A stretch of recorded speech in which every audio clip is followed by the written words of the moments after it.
Hey there guys, Mike here. Mike's DVDs and Blu-rays collection is back with some new videos to show you. Today guys, we're going to focus on the actor Steve McQUEEN, one of my favorite all-time action stars and actor all around. Over the past few months, I've picked up some new Steve McQUEEN movies that I had never seen or owned before, so I just thought I'd go through some of those and show those to you. Now, one of them, or actually a couple of them, two to be exact, are kind of like upgrades or movies I may have shown before, but one of them is really cool. I just wanted to show it again. But let's go with the new ones I've never had before. So next one, I found this at a half-price book store one day. I think I showed this during that pickup. This is a Twilight Time release. This is Baby, the Rain Must Fall, and stars Steve McQUEEN and Lee Remick, and it's kind of a drama in a way. It's directed by Robert Mulligan and produced by Alan J. Pakula. Robert Mulligan had, let me see here. Yeah, a few years earlier, he had made what you would call it with Gregory Peck. Oh man, what's the movie? Oh, can't think of the name of it.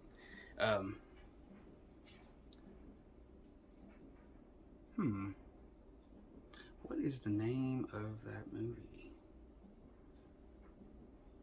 I can't think. Anyways, they had worked together before in that. This one also stars Don Murray and music by Elmer Bernstein. So it's got a lot of good stuff. The screenplay is by Horton Foote, who at that time was an up-and-coming, writer, screenwriter. Steve McQUEEN stars as rockabilly hopeful, newly paroled from prison, and Lee Remick as his estranged wife in Baby, the Rain Must Fall from 1965. Brought to us by the same crew that translated To Kill a Mockingbird. That's the movie I'm trying to think of. To the screen in 1962. Writer Horton Foote, producer Alan J. Pakula, and director Robert Mulligan all worked on that. A poignant slice of life shot in and around Horton Foote's Texas hometown. The film is highlighted by a score by the singular Elmer Bernstein and lovely cinematography by the great Ernest Laszlo. So yeah, it's a really interesting movie, beautiful black and white and everything. So really good performance. This is Steve McQUEEN was at his height at that time. I mean, he still hadn't even made Bullet yet, but he was a top star. And Lee Remick, always good. So Baby, the Rain Must Fall.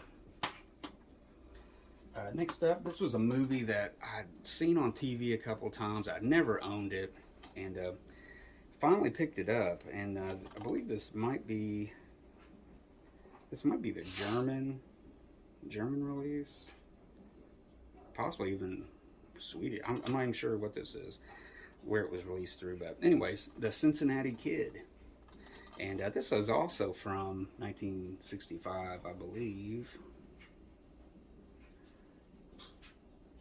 It doesn't really say, but I think it's 1965. Yeah, 65. Cincinnati Kid, he plays a kind of an up-and-coming gambler with a winning streak and everything, and he gets hooked up playing a game of poker with the legendary this legendary character played by Edward G. Robinson, and they go toe to toe. And Edward G. Robinson was never lost a game in poker, and he was this legend and stuff. So basically, it revolves around poker, and when you're up, and when you're down, basically. And has a great cast of people in here. You got Carl Malden. You got Tuesday Weld and Ann Margaret. Ann Margaret was kind of I don't know, she was not very recognizable. She didn't come off the screen at me like usually. Um, Pretty cool color photography. This was directed by Norman Jewison. It also has Joan Blondell, Rip Torn, Jack Weston, Cab Calloway. So it's got a really cool cast of characters in this. This was an MGM release and everything. So really cool. I'm glad I picked this up. The ending is kind of disappointing, but otherwise it's a great movie. Great performance by Steve McQueen. Everybody does really good in it, actually. So, The Cincinnati Kid.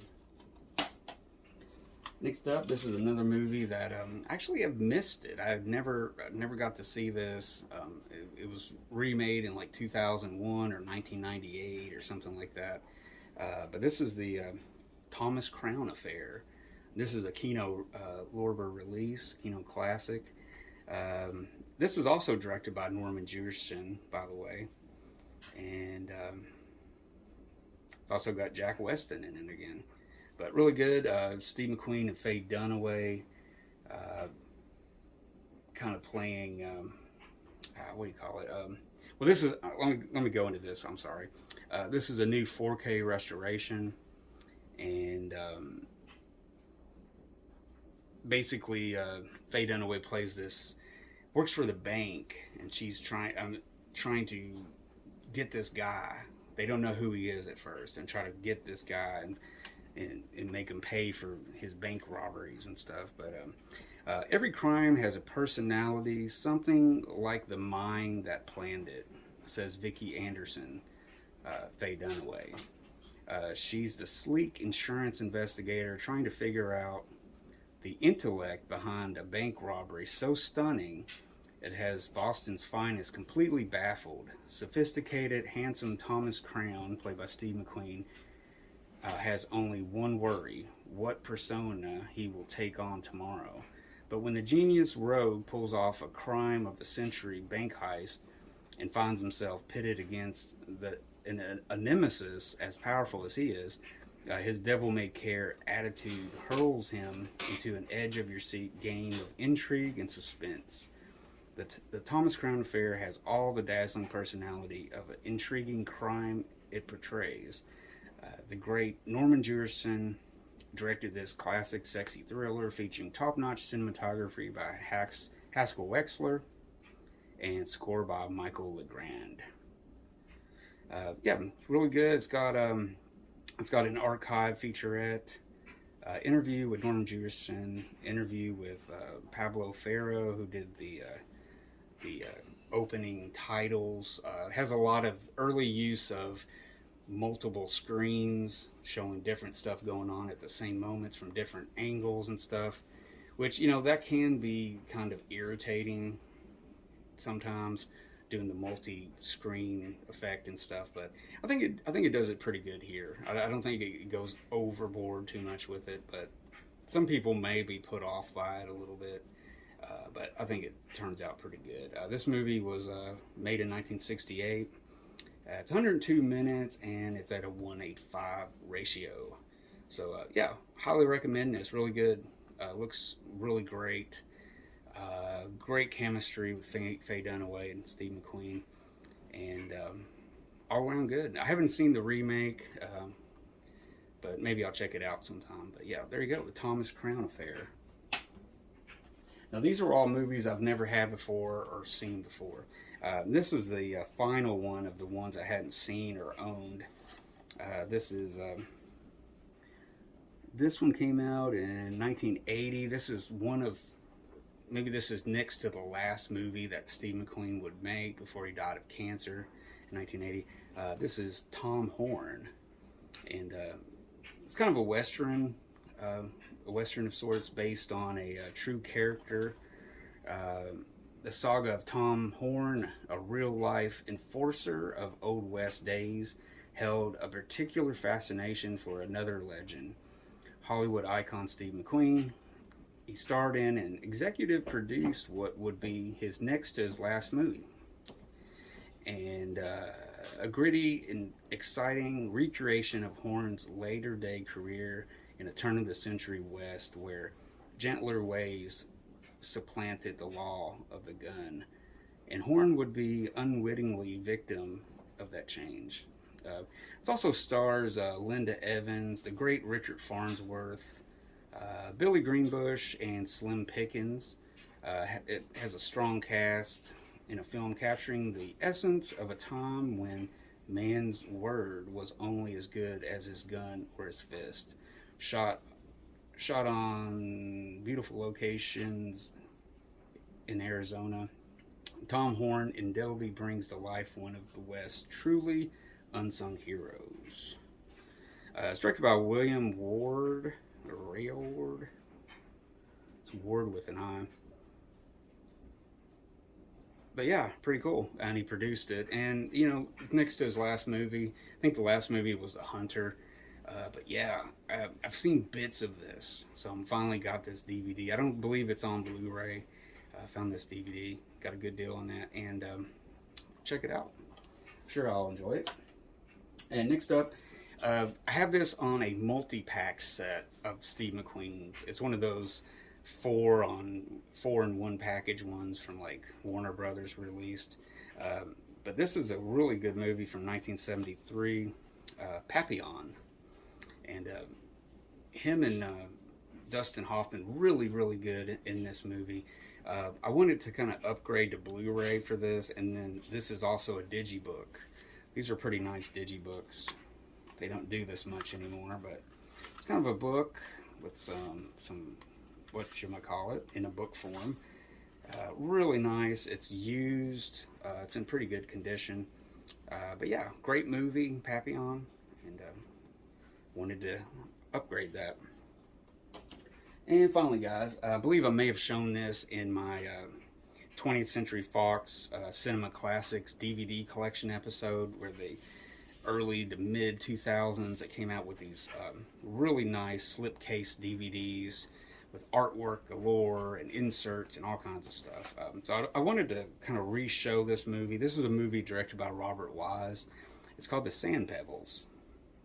And it's just a really nice set. They don't do this anymore. This is when DVD was at its height, and companies really put a lot into stuff. But it's got really cool artwork. It's got different artwork on both ones. And this is loaded with extras. It comes with a really nice booklet and some, I think, postcards. And it has the 70mm Roadshow edition, and it's got the regular theatrical edition on here. Plus, it's got some introduction by Robert Wise, and it's got quite a few documentaries on here to boot. So, really cool release. The Sand Pebbles. I mean, this is just a beautiful DVD release that we'll never see anything like this again. Just the quality and the money put into these. So the Sand Pebbles. The Sand Pebbles, when did this come out? 66. But yeah, it's got quite a bit in this. I'm really impressed with it though. But there you go, Sand Pebbles. So there you go, guys. Just some Steve McQueen for you. It's got some new stuff and some old stuff. Highly recommend those. Can't wait to dig in, watch Tom Horn, and I haven't seen that yet. So all the way through. So anyways, guys, let me know in the comments what you think about Steve McQueen. If you liked it, give me a thumbs up. Also, don't forget to subscribe if you haven't already. And I will see you guys later. So take it easy. Watch good movies.